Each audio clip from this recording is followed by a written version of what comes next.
Spray করে দিবেন। তারপরও হবে না, কারণ গাছের সঙ্গে গাছ লাগে থাকলে এখানে পোকাটা এই জায়গাটাতেই আশ্রয় নেয়। ঠিক আছে, এই যেমন আসসালামু আলাইকুম, আশা করি সবাই ভালো আছেন।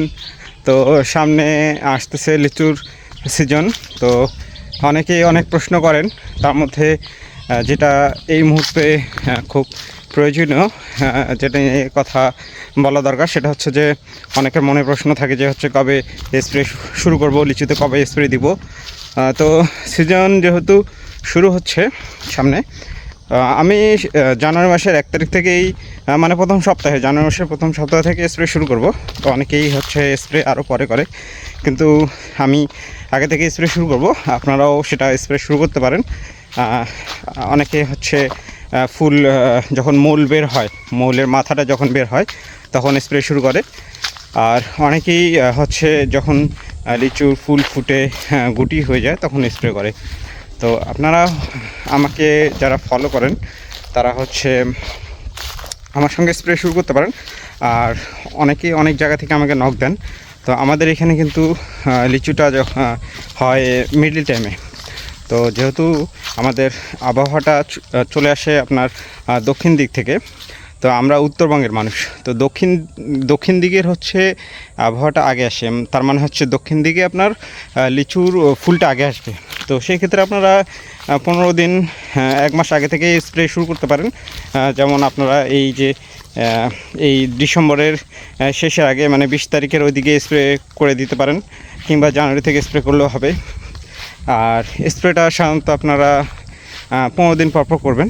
আর আপনারা ওষুধ ফুল ডোজ ইউজ করবেন, মানে হচ্ছে আপনার যেটা ওষুধের গায়ে যেটা থাকবে যে এই ফলে হচ্ছে এই পরিমাণ আপনারা দিবেন, ওইটা কিন্তু লেখা থাকে।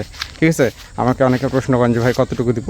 আমাকে প্রশ্ন করার দরকার নেই, আপনারা ওইখানে দেখবেন যেটা যেরকম দিতে বলছে আপনারা ওইটা ওইরকমই দিবেন। ঠিক আছে, দেওয়ার পরে আপনারা 15 দিন পর স্প্রে করবেন। তাহলে হবে কি, পোকাটা আপনার হচ্ছে সহজে আক্রমণ করতে পারবে না, মানে আক্রমণ করার সময় সুযোগ পাবে না। আর পানি হচ্ছে এই মুহূর্তে আপনারা দিবেন না। পানিটা হচ্ছে আপনারা ঠিক যখন মূলটা বের হয়ে যাবে, আপনারা দেখবেন যে মোটামুটি একটা করে মতো মূলটা বের হয়ে গেছে, তখন আপনারা পানি সেচ দিবেন। স্প্রে হচ্ছে আপনারা সাধারণত খুব সুন্দর করে দিবেন। যেখানে দেখবেন যে হচ্ছে, যেমন আমি আপনাদেরকে একটা গাছ দেখাই, এই যে আমার সামনে এই গাছটা দেখতে পাচ্ছেন। ঠিক আছে, তো এই গাছটা আপনারা উপর থেকে স্প্রে করবেন, এই যে এরকম উপর থেকে স্প্রে করতে করতে নিচে নামে আসবেন।